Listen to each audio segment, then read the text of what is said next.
All right. Good afternoon, everybody. Thank you for your patience while we've changed the room over from our last panel. It's great to see another packed house, and we've got another great topic for you. We're going to spend the next hour hopefully demystifying institutional film finance, which I know is a mouthful and also a challenge. So please welcome everybody. Thank you so much. Thank you, Holly Short. I love this festival. It's truly one of my favorites. Oscar qualifying. Congratulations to everybody here who has films in this festival. Institutional film finance, and why all these people here and finance is easy, right? No, it's the most challenging. I was thrilled to be here. Congratulations. In March, I started working as the DIA Initiative Manager for the California Film Commission's Tax Credit Program. Why all these people here? I mean, right. Finance from all day. We welcome it. And what's great is that in California, starting in July 2025, we are going to have accountability measures for productions that get tax credits in California. California Film Commission's tax credit. All about that inclusion, baby. Yes. So they're going to have to go through a set of processes, exams, and it's on the teacher and we're going on that, right? If they do not complete this process, this pushes towards inclusive hiring, then they will only get 96% of their allocated tax credits. So it's really exciting. The first internationally tax credit program that's doing this. I was so thrilled to be here because starting a film commission, I have my own production company, and I kind of felt like I had relationships. I found those amazing people, filmmakers, but I had no idea how to get production finance. Even though I had connections and everything, and so I was thrilled to be here. So I'm going to ask you to start this, and like, he already warned me that this is going to have fun and he's very animated. So, but I had let's start down here, and let's just begin by each of you introducing yourself, your name, your title, and just 2 to 3 sentences of what you do. I was thrilled to be here, and so I'm going to ask you to start on this end with Brother Michael. He already warned me that he's going to have fun and he's very animated. So, let's start down here, and let's just begin by each of you introducing yourselves, your name, your title, and just 2 to 3 sentences of what you do. Tell the brain source that they can actually make television to educate them on the business side of relations because it doesn't matter. I'm very passionate about that because I'm sure it's another size and ideas and I think my purpose is to make sure that you guys know the side so they can get rejected or once you understand the side, it makes things a lot easier. I'm very passionate about that because I'm sure we have amazing ideas, and it is, I think, one of my purposes to make sure. Okay, so I'm technically a little challenged. It's a Sunday. So my name is Shirley Wheeling. I'm with Western Alliance Bank. So we have a branch here in Beverly Hills.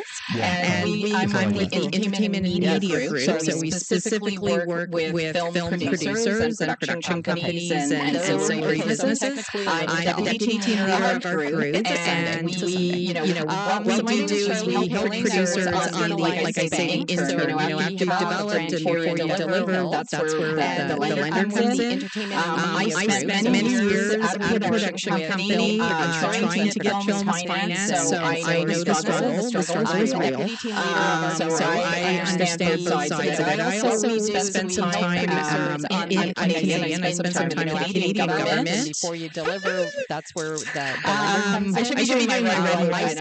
My Olympic colors. But I also know the tax program. I was at the federal government when the tax incentives came into effect in Canada. So I have a little bit of depth of knowledge and understanding of the need to the challenges of producers, but also for the government that's trying to incentivize and to create diversity, inclusion, and to support other measures within the community. The tax incentives came into effect in Canada. So I have a little bit of depth of knowledge and understanding of the challenges of producers, but also for governments that are trying to incentivize and to create diversity, inclusion, and to support other measures as well with distribution contracts. Budgets ranging from $1 million to $25 million.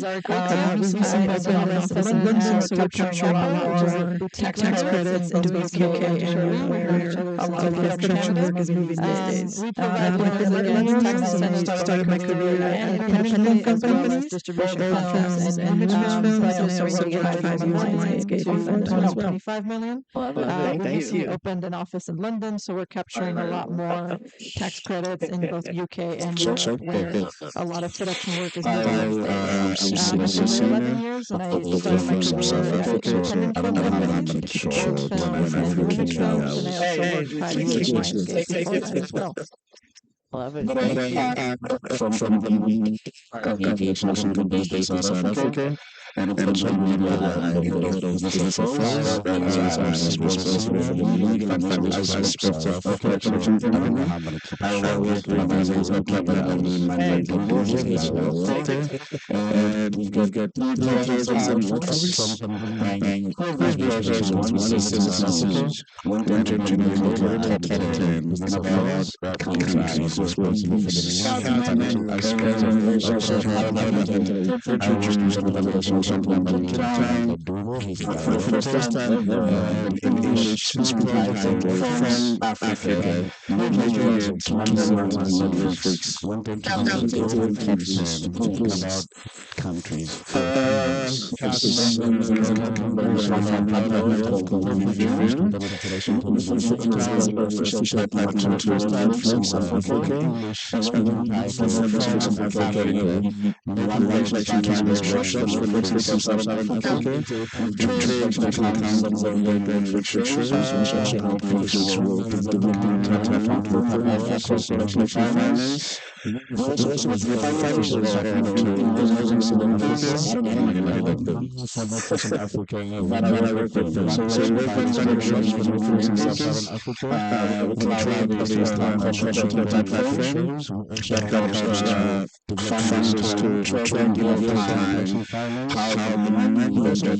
So this is demystifying, right? So we're going to try to bring this into a classroom setting and really understand for all of us what are the things that we need to do to get financing. So I'd like each of you to tell us two do's and two don'ts and build on one another. So repeat, obviously. So this is demystifying, right? So we're going to bring this into a classroom setting and really understand for all of us what are the things that we need to do. Financing.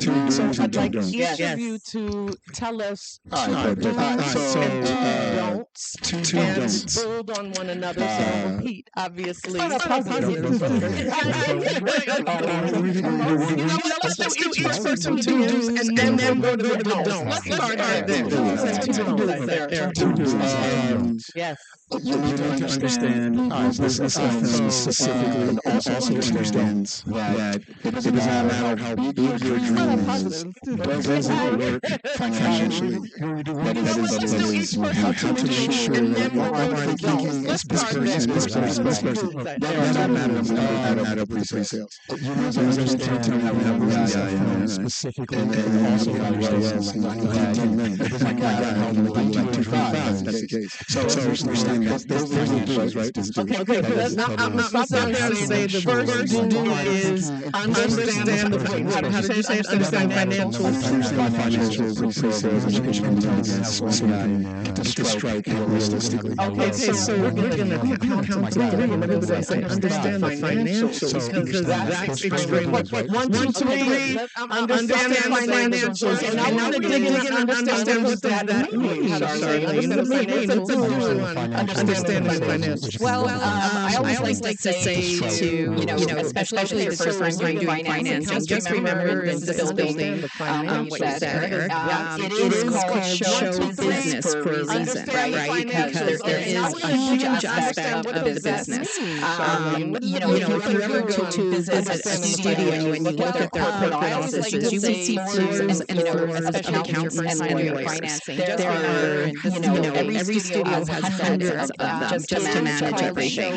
So as an independent producer, one of the duties is make sure you surround yourself with good professionals who understand the business and the financial aspects of it and the legal aspects, because making sure you sign a good contract, for your rights, with your crew, your cash, and your sales agent, all of that is super important. So that is a place where you really have to put some investment is into good contracting, and as financial talking about tax incentives, you need good accounting. You need good CPAs. You need to know to do is to hire the right people at the right level. 1, 2, 3, hire the right people. 1, 2, 3, hire the right people. Okay, so we got to understand it is show business.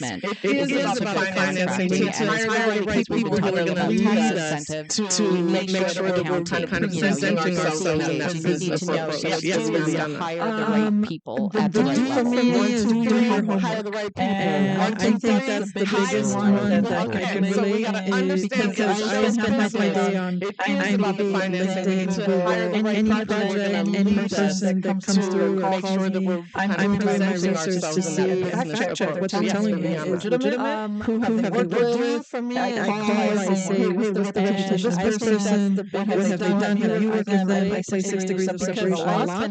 So I would say clear homework, because the person you see today as a producer, you're going to be stuck with that person whether you like them or not, all the ways to fact check what you're telling me. And that relationship can change from beginning to end. So you want to do business with people that you trust and you're working towards the goal. Separation a lot. 1, 2, 3. So understand that really research the folks that you're going to be working with, and also make sure that when someone Googles you are represented in the way that you're saying, you are on this project. Thank you. Do business with the people that you trust. The good news, let's see, for independent producers, I'd say that's okay to so understand that really research the folks that you're going to be working with, and also make sure that when someone Googles you are represented in the way that you're saying. It's also okay to sit there and just take notes. Let's see, for independent producers, I'd like to go back to it and say, can you clarify these points for me? That's very important. I remember going to the show, so when I was next came to Africa for the first time. So it was like certain musicians just listening, taking side first record label.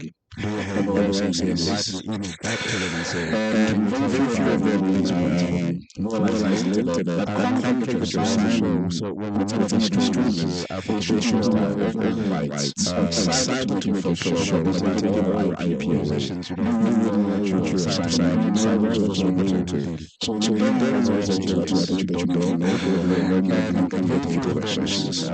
Ask questions. 1, 2, 3.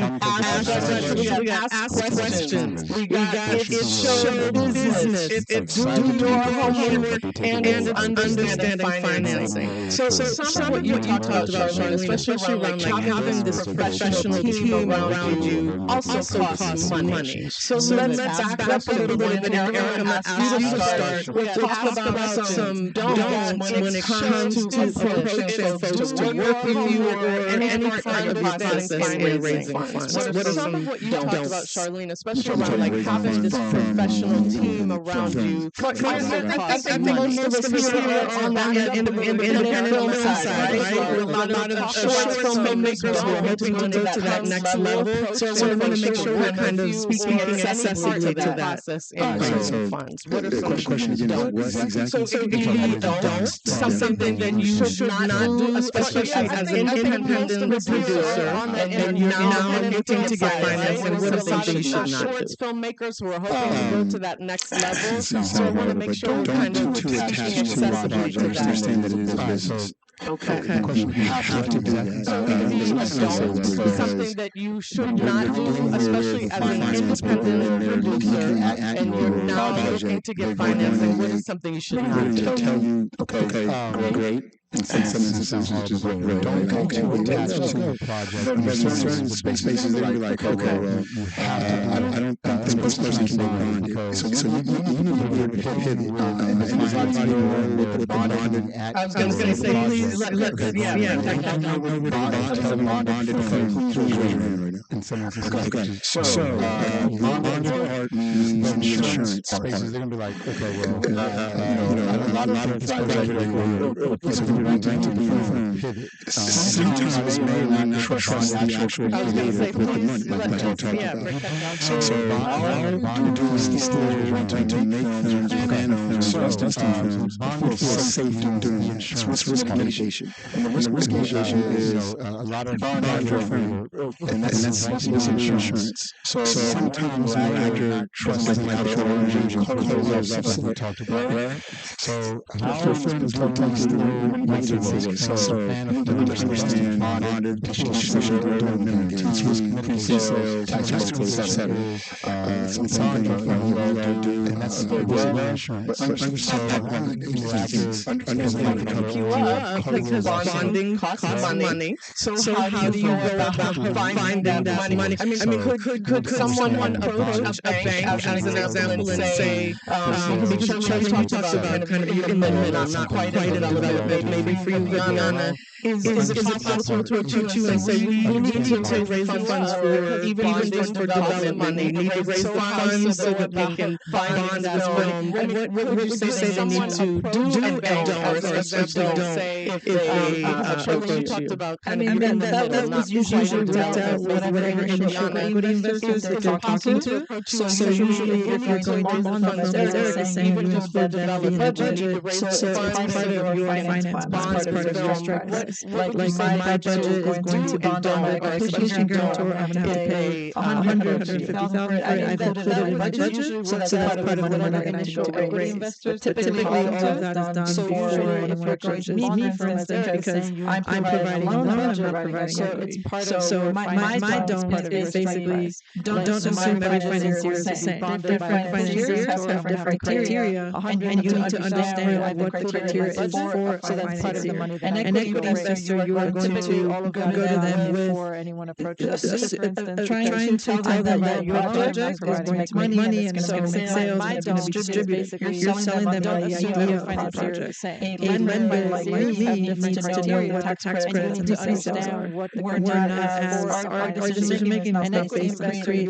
So you have to do, going back to the research, do your research of the financiers approaching and adapt it's going to make your pitch to the financier. You're selling them, will you dig in a little bit more? What is an equity investor versus a lender, which I know we'll talk about more, and that's where there's not so much risk, right? Because then you're going to get the tax credit. But for the equity investor, what does that look like, and how does one, I know we're institutional, but how might one approach an equity investor? I would say the clients, equity investor versus a lender, they're working with producers who have relationships with equity investors. So in terms of building the team, you would usually diversify with executive producers who have access to equity investors that they have used before on other projects to raise money from previous films. Sarah, what's that? She's right.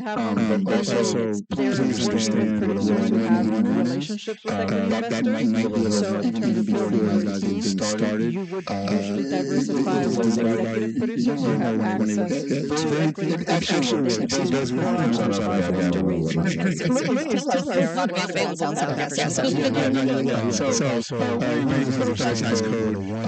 I guess a good example, and maybe you guys can help me out here. Let's say, for example, Dale Scott, who's happy here, you gave him it actually was facility for Sorry, back up. Say that again. I said it real fast. A revolving debt facility. Tell us what that means. I need to know. Yes. Say that again.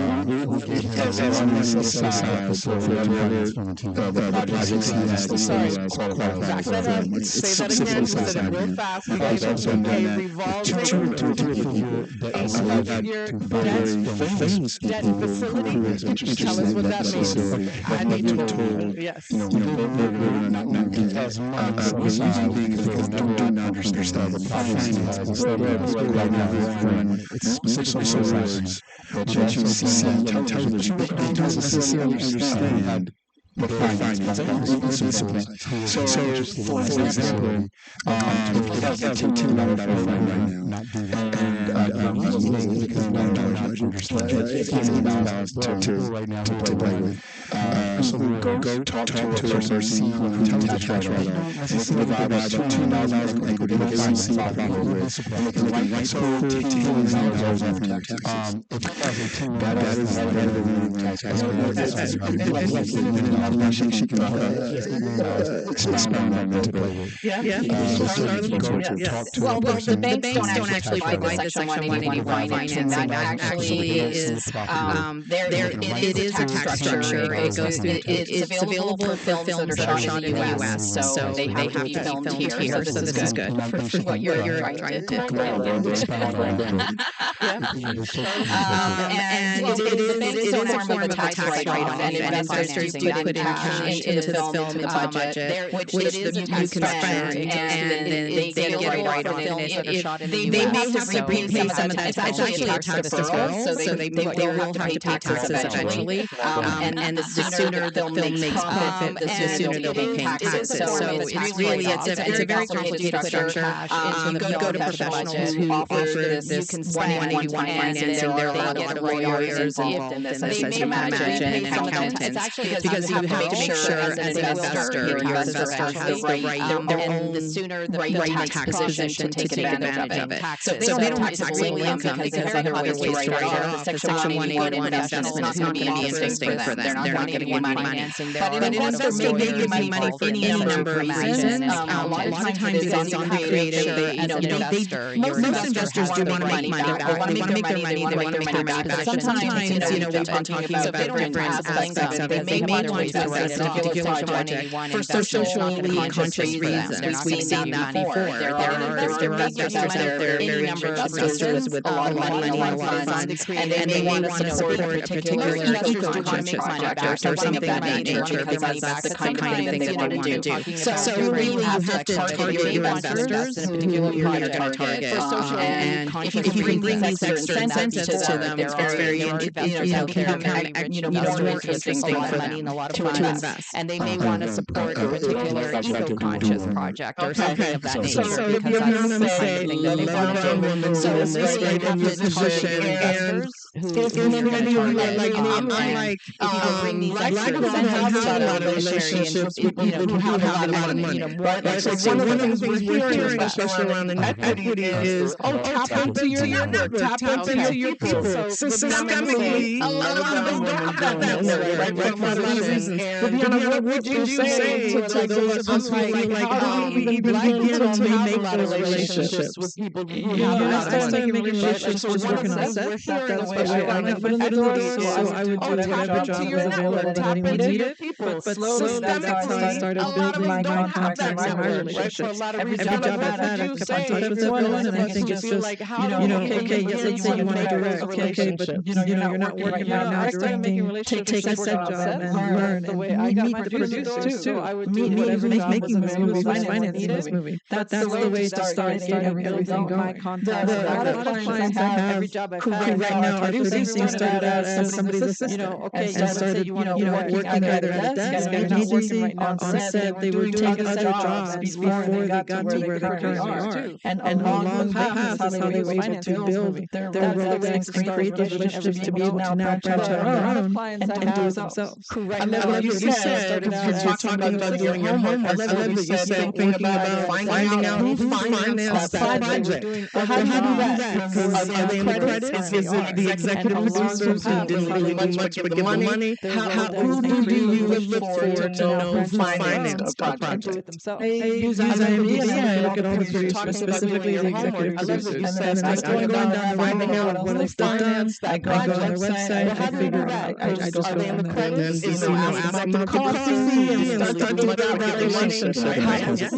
This is a people's business. Most of businesses are people's businesses. Use IMDb So if you're not reading the directors, and then I start going down the rabbit hole of what else they've done.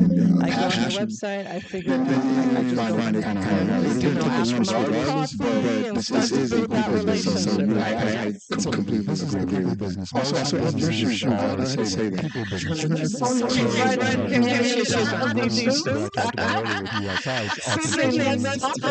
South Africa and the ways that there are similarities here or differences, and what can we learn about filming there? So it was an interesting case study. And they involved private financial institutions funding filmmakers.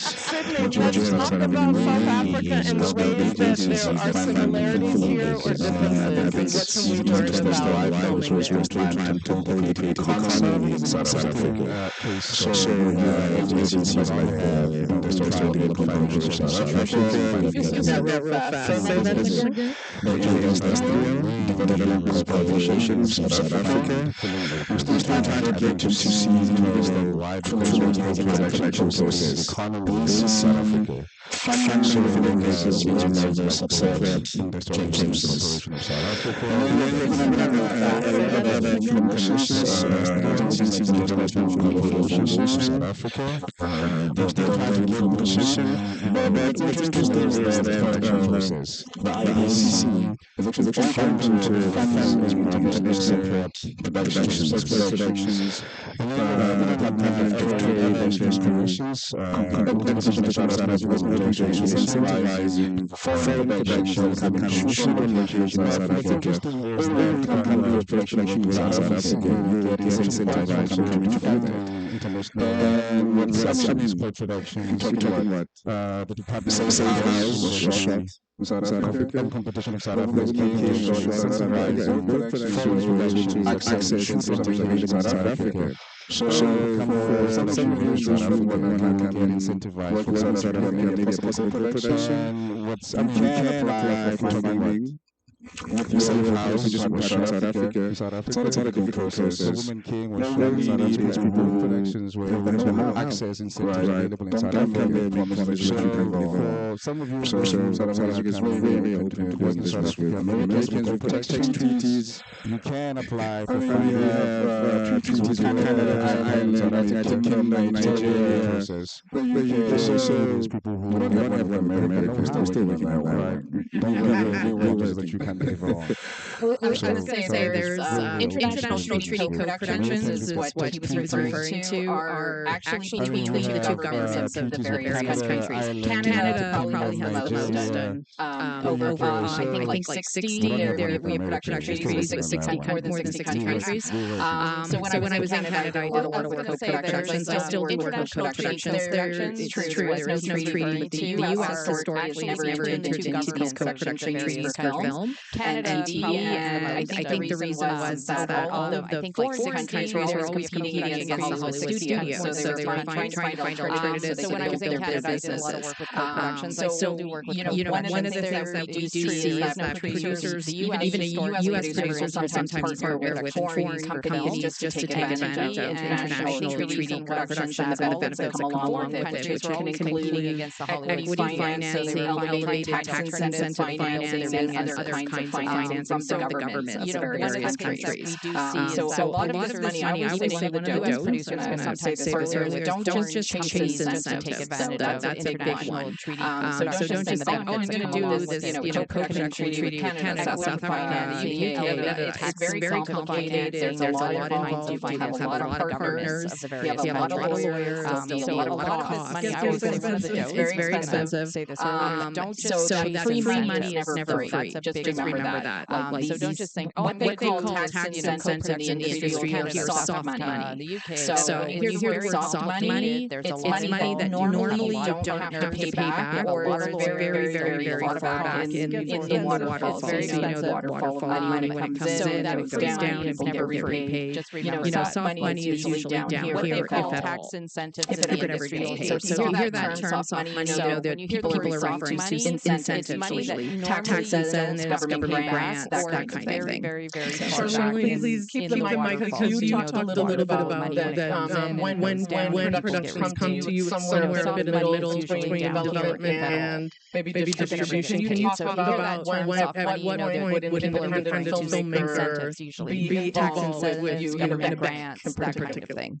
Right. So we are not equity investors. That is, banks historically don't, provide equity in most instances for whether you're a small business, big corporation. What we do is we're similar to what Viviana said, we finance against tax incentives and pre-sales. Right.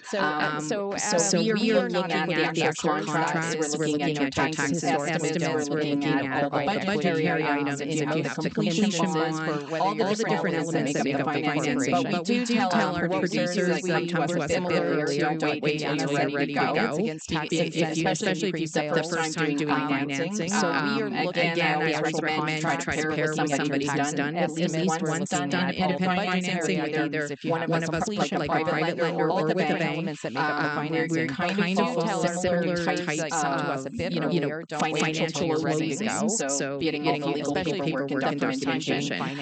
And we all have different, amounts that we will finance, different rates, different, types of collateral to take. But we always are taking collateral. And what we're doing is we're saying, come to us, we will help you cash flow your production. So you have your script, you've got your pre-sales, your tax incentives, you've got some money maybe, and then you come to us and say, okay, I need help, I need some cash flow, I'm producing and delivering. And that's where we get involved. We're in that sort of middle sweet spot. And then once you deliver, that's when we'll start collecting on our loan proceeds from your pre-sales, from your tax incentives. And when you deliver, your job is not done. And then you come to us, you still have to do a lot of work to get the tax incentives back. You have to do filings, and so that's why we say it's good to have that, that's when you start collecting professional to help you to know when to do this. And we recommend sales as well to help you with that process. So your job is not done. So you guys have to do a lot of work to get the tax incentives back. You have to do filings, and so that's why we always say it's good to have that, a professional to help you to know what to do. And we recommend people as well to help you with that process. So tax credits, pre-sales, MG. MG/distribution deal. Okay, So minimum guarantee. So again, to get to strike, you have all tax plans, people, you have people sign on. The pre-sale process is very interesting. I've learned MG. Okay, so tax credits, pre-sale, MG. From a direct Okay, so understanding that process to get helps you have all these plans to people, you have illustrious people. Okay. Process is if I were you, I would try to get to town and handle it. Beautiful. I'm going, right? I'm going, but direct to make sure for all these people. Don't understanding that process. California, we do here. Okay. I have to say this. Okay. I live in Atlanta. I would try to get to town of Georgia. It's beautiful. Okay. I love it. I'm So we do have a 30% tax incentive. I am currently talking to the current administration of the city of Atlanta. I live in Atlanta to possibly add on additional tax credits in the city. So we have that 30% plus. Because there's a lot of films 30% and television shows going to movies and studios inside those spaces. Talking to the current administration. But yeah, like California is cool too. Start 25 cents. We don't have the infrastructure here. We don't have the infrastructure. Also, just real quick, because there's a lot of films. And so actually, there's a challenge.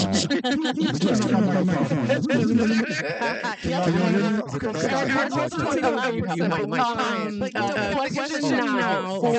We talked about the importance of the relationships, right? And then we talked about obviously if you've got your tax incentives, so actually you go to them and say that's guaranteed, right? You're going to get the tax incentives. Y'all give us cash. You get the tax incentives. We talked about the distribution, right? MG, and we talked about pre-sales, right? That's a way to make your productions attractive to folks who can give you that cash to start working on your project.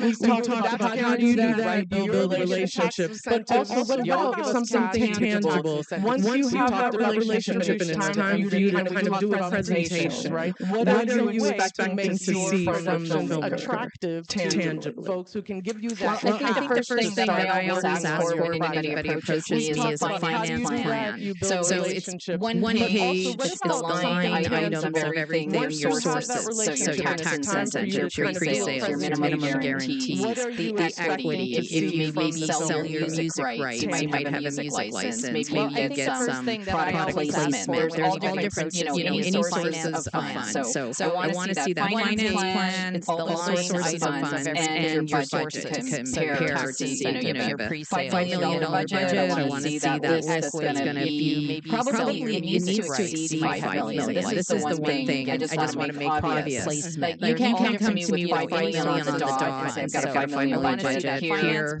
Can I have $5 million, please? Kind of thing. It doesn't really work that way because we discount the tax incentives, we discount the pre-sales, and everything is individually decided. The reason tax incentives are discounted, they're not really a government guarantee. So people think, there's no risk to tax incentives kind of thing. It doesn't really work that way because there's a big risk to tax incentives. Okay, because we've all experienced situations where they don't get paid at all, individually decided. They only get paid in part and not enough to cover the loan. California, people think, there's no risk to tax incentives. Okay, I'm not going to the challenge. We'll do the challenge round. We've all experienced situations where we're not, the reason banks and other lenders finance against tax incentives is because they are coming from governments, right? And governments, well, at least we finance the investment grade governments, unfortunately. Some governments don't quite make it. In or around the financing, there's some countries where it's either the tax incentive is too new or the country itself maybe is financially a little bit unstable. So we may not finance them as a bank, right? Maybe private lenders who do it. But generally, investment tax credits are a good source of payment. However, as I'm hearing, there's going to be there's some requirements where it's so if you don't meet those requirements, and this happens in all tax incentives, you may not get the full 100% that you're expecting. So you may spend money on something that is deemed disqualified. The thing that's complicated about tax incentives is most of them are contained within tax legislation. Every time, even me, and I've studied a lot of tax, when it comes to doing my personal taxes, it's really like try to understand the tax laws, figure out how do you apply tax, how do you similar for tax incentives. You have to know what actually qualifies. So you might spend money on something that doesn't qualify. So right away your tax incentives start chipping away. So we don't finance them at 100%. Also, Georgia and California are both what they call transferable tax credits. This is something they didn't mention to you. See, they're holding out. You guys are holding out.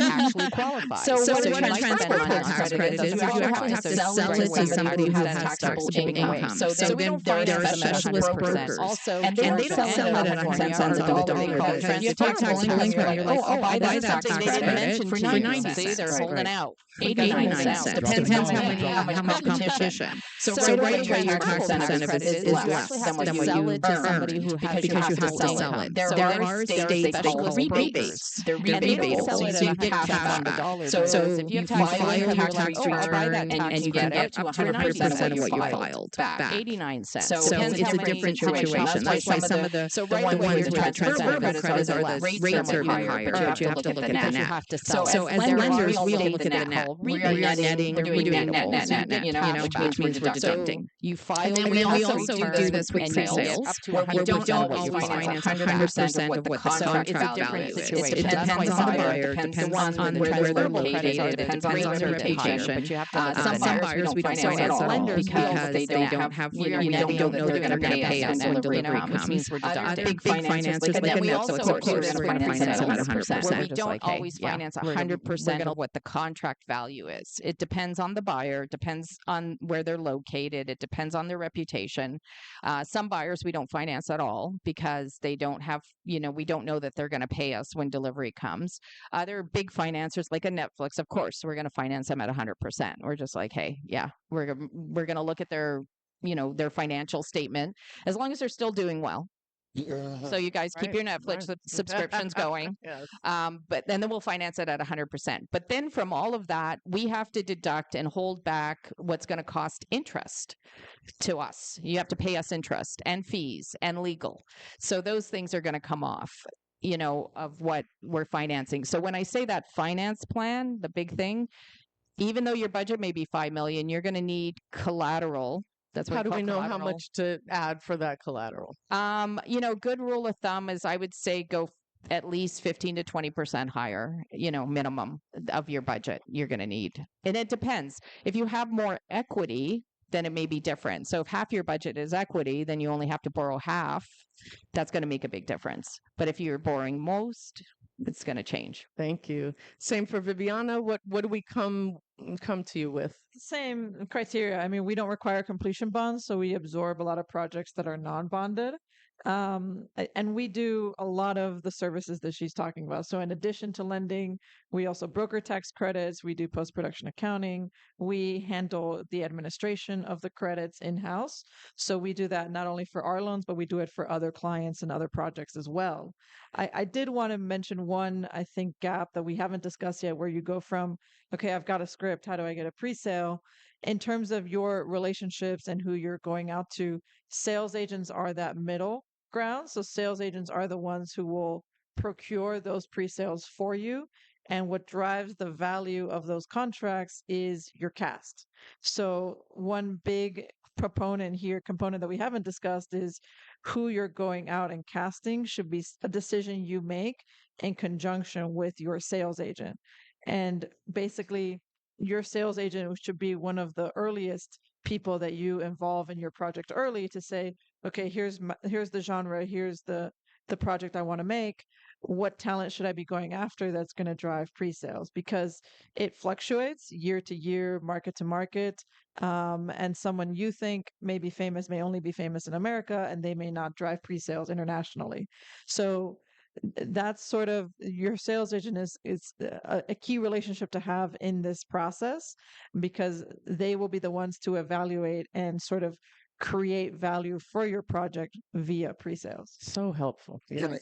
That's so. Dennis Davison and Grant Hill for EVP. We just that's an amazing situation. Not the Grant Hill we all know and love that has one of the best shoes for the Detroit Pistons and Duke Blue Devils, but Grant Hill, the producer behind The Matrix, Titanic, etc.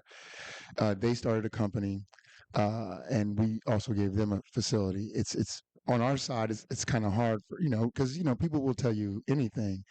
What makes I keep shouting out Daryl, but what makes him so unique is because how he looks at the building process of putting the films out. It's almost like he does it backwards, like much like you just said. Like, hey, let me see how this works first. So let me go to look at the cat. Who could we put in here that would help me get to strike?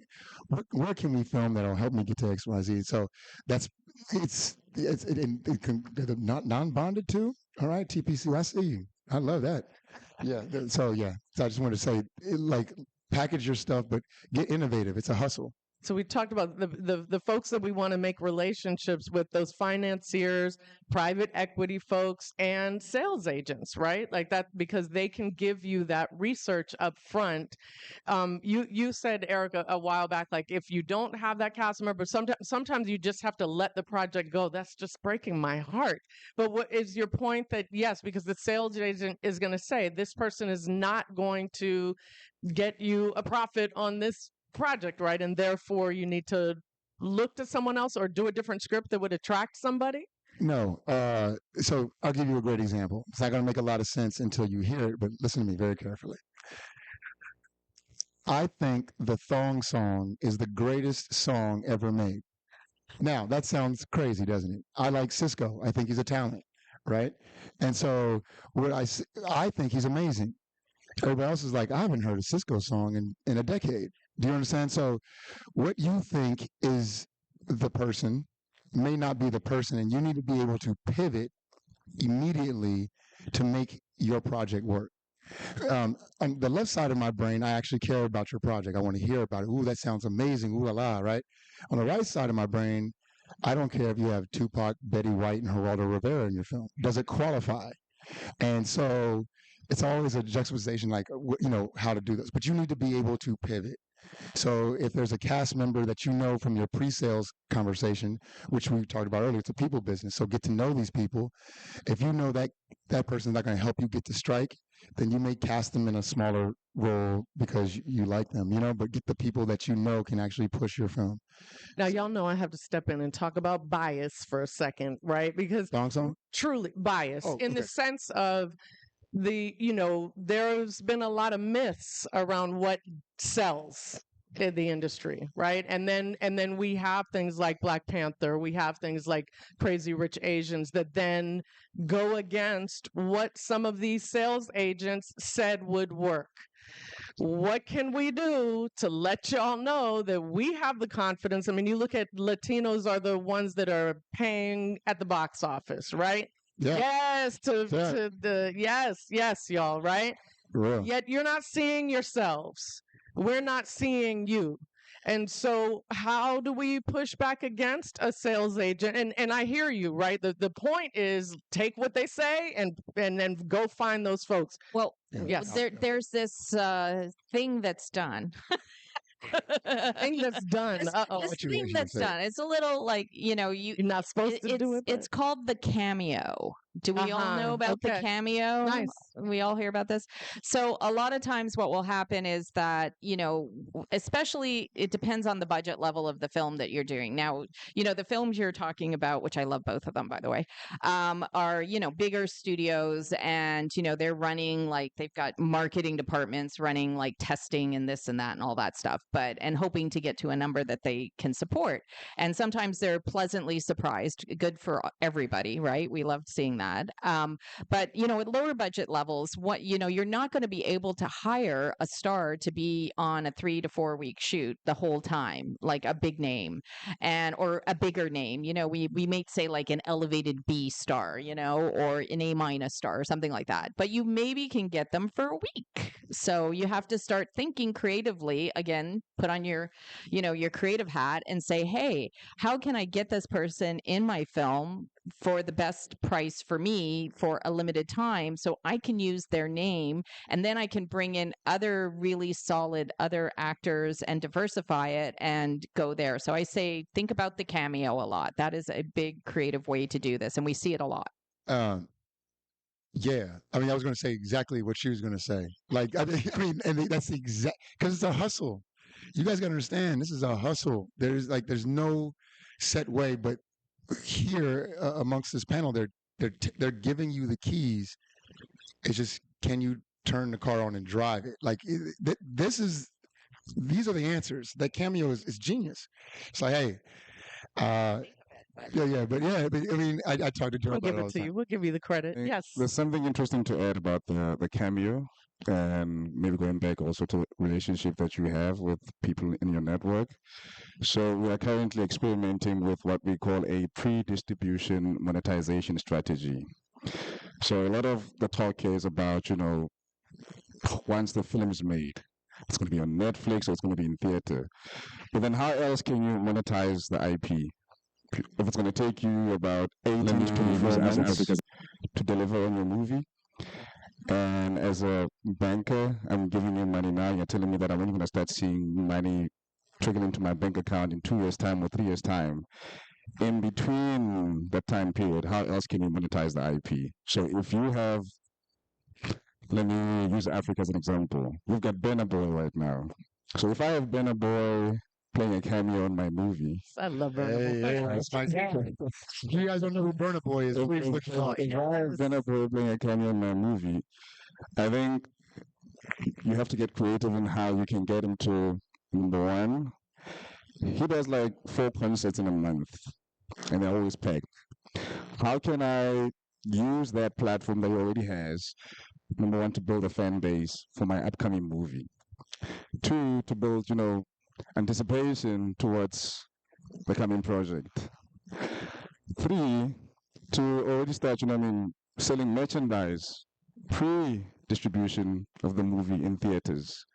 So maybe there's something to add to your funding application to financiers as a pre-distribution monetization strategy that speaks to those elements. It Thank does you. help. Yes. So cameos, pre-distribution, things like, and it's kind of still connecting yourself to a celebrity that, a name you can use, but going beyond just having them in the film, but actually thinking about the ways that that's already going to kind of build the audience for the film. All right.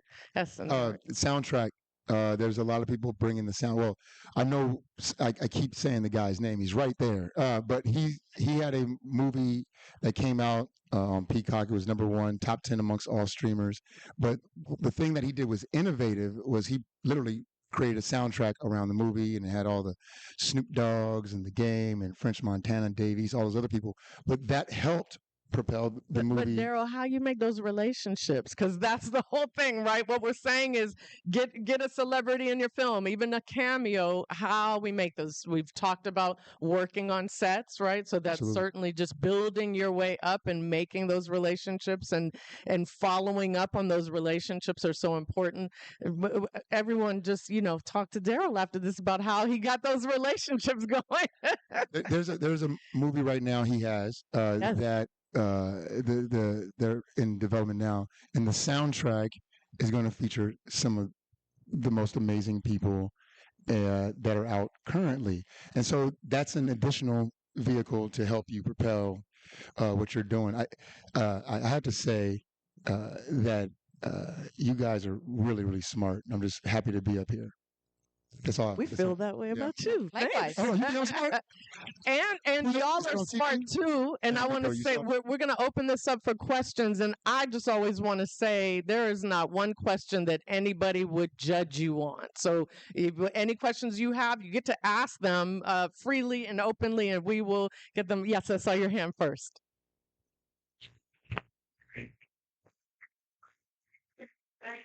I think we're great.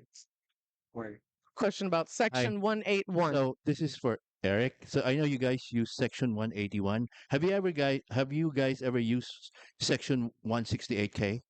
So no, not to my knowledge. Let's talk. I'm sorry. Can you please tell us what that is? Please. Thank you. I'm like, who in it? That's when you produce a film, also in in the United States, and then they in 2024 they changed the rule, but you can depreciate the cost of your production by 20%, Okay. but it's staggered, so it's 5 years, 20% each. Okay. You can deduct that from the cost of your production.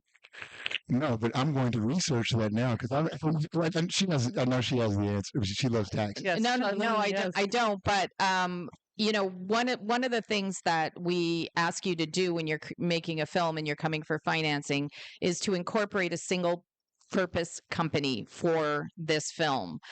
So it's a brand new company that is just for this film, that only can hold the rights to this film and all the contracts and copyright. You may have two companies, but we won't go there. Just assume there's one to start, that owns the film. So that company has no income. So the depreciation works when you have income. And that's really just a write-off on future taxes of the corporation. So it's generally in the structures we're talking about, it's not as lucrative. If you have an operating business, an operating company, multiple films, this is when it may come into play and have some advantages. But that's sort of after you're a little bit more established. And again, this is when I go back to get a good CPA, because like I'm just hitting the high levels of this stuff. I don't know the intricacies. Trust me, the IRS does. So when they come knocking at your door. Thank you, Charlene.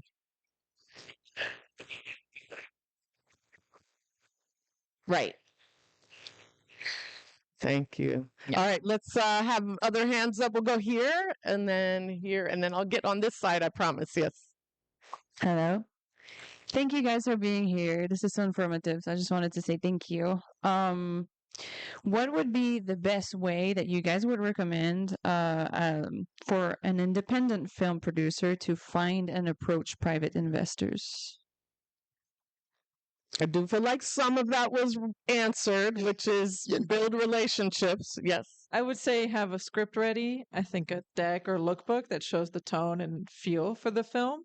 And I would say go in with an executive producer or someone who has pitched equity producers before, because you'll be able to persuade them on the creative part of it, but you sort of also need someone who speaks the language of the return and the ROI and when they're going to get their money back, because you only get one shot. So you want it to be the best shot that you possibly can.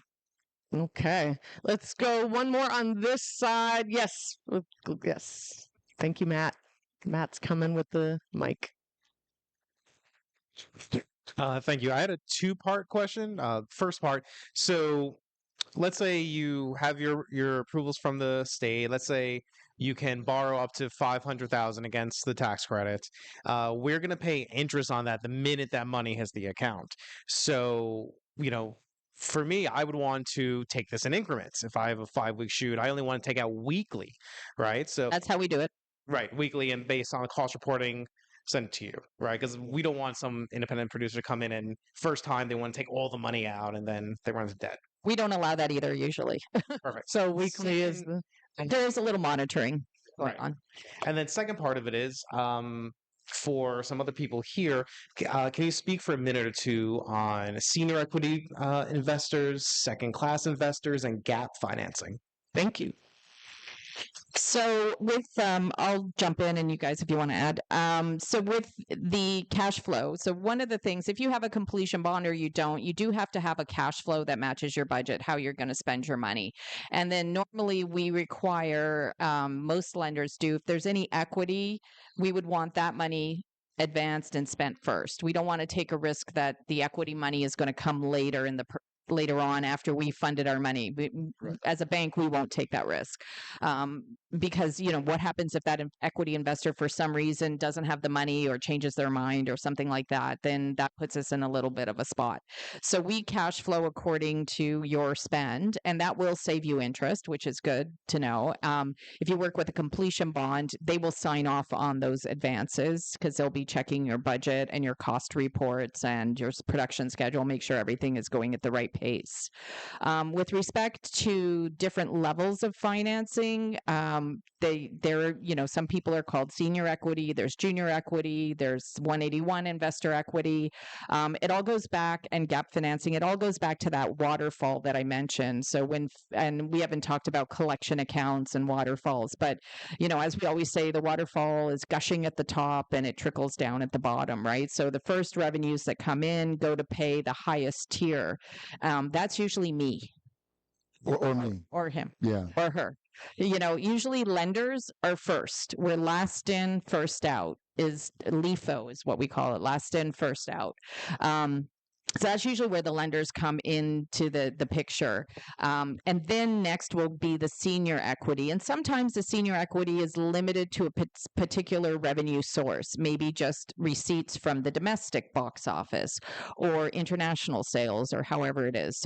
So anything over and above after we're repaid then starts going through that waterfall. And you have to make sure when you're talking, if you have like a number of equity investors, you have to have that conversation about who gets paid when. That is the biggest difficult conversation to have.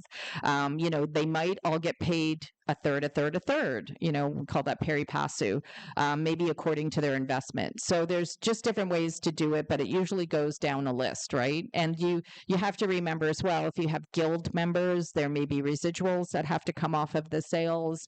If you have a sales agent, which good films will, you have to pay sales agent fees and expenses. There's collection agent fees. So there's a whole list of people who are in this little waterfall of stuff. Gap financing that you mentioned, sometimes lenders will do what they call gap financing, which is lending against unsold territories. It is very much risk financing for us. It's kind of the closest thing to equity we do. But for me, I don't like doing it. So whenever the bank does it, it's very minimal.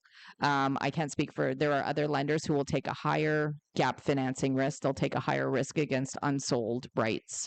But that's not something that, you'll see a lot of unless you're very experienced. You have excellent cast, director, script, higher level. You're not going to see gap financing on the sub 1 million films usually, or even sub 5 million. It's rare. So thank you. All right, over on this side. Yes, here.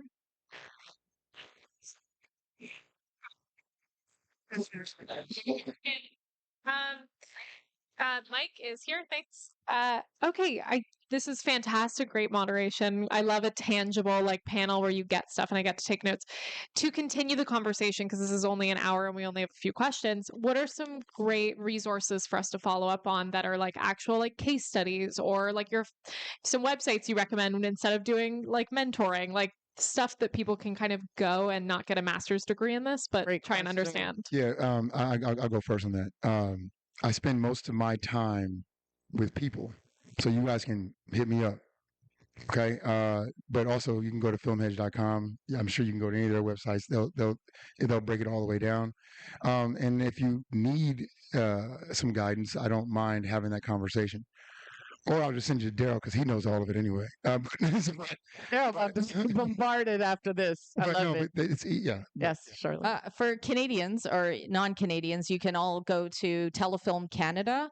So that's one of the government funding agencies in Canada, and their website is fairly robust. They have examples of budgets, and they talk about co-productions and they talk about tax incentive financing. But it's geared for the Canadian market, but at least it's a good starting place. And there are a lot of resources there.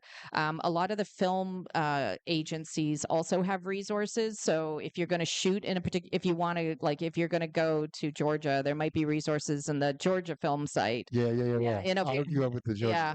So, but you can, there's certain things that are universal that you can get from these websites. But I'd recommend going to some of the government websites would be helpful. Just for us, tpc.us, we have a map of incentives as well where we finance too. So In South Africa, check out the NFVF, nfvf.co.za. That's where you'll get information about co-production treaties that we have with other countries, funding available, and also check out the dtic.gov.za.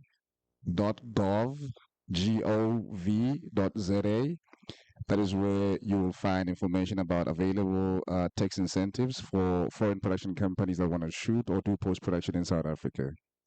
Nice. And since I get the last word, California Tax Credit Program, though, we are going to be doing info sessions, especially for our underrepresented filmmakers, our filmmakers between 1 to 10 million, on really breaking down, demystifying the tax credit application process. So follow the California Film Commission, and that can be wherever you're filming, but we're going to convince you to do it here. Follow the California Film Commission, and you'll see information about our tax credits. I've been told we have to wrap up. Charlene's got something No, I to was going to say more money. More California, money. more money. Yes, yes.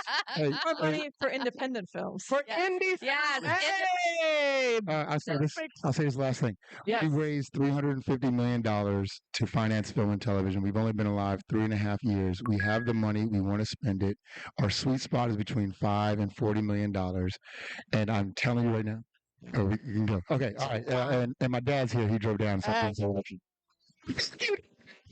right, y'all. Ask them questions. Get their information. Follow them on LinkedIn. Get some of that money. Thank you all so much. Thank you, Holly Shorts. Thank you guys so much. We're going to get some pictures with our panelists here. And then we're going to ask that you head out to the patio. Our next panel is at 4:45.